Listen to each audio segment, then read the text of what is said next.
सर्व ठाणे महानगरपालिका आयुक्तांना मी वारंवार बोलतो आहे की गेल्या निवडणुकीच्या कालावधीमध्ये गटर फुटपाथवर मंदिरं झालेली आहेत, गटर फुटपाथवर स्टॉल झालेले आहेत.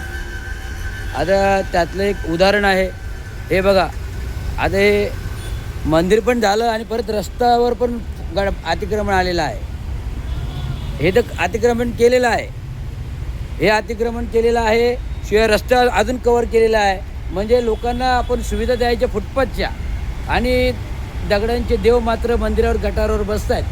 मी वारंवार निवडणुकीमध्ये सांगितलेलं आहे, आयुक्तांनी जर कारवाई नाही केली तर मला गाड्या लावायला लागतील, हे सांगतो आहे. गटारावर मंदिरं मस्जिदं काही पाहिजे नाहीत.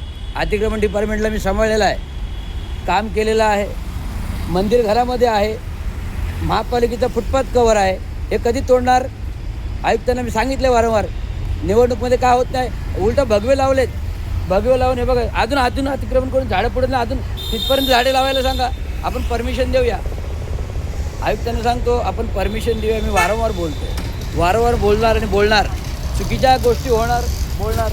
हा रस्त्यावर अतिक्रमण करत चाललं, फुटपाथवर झालं तर रस्त्यावर येत चाललं आहे. तात्काळ कारवाई व्हावी एवढीच विनंती. धन्यवाद.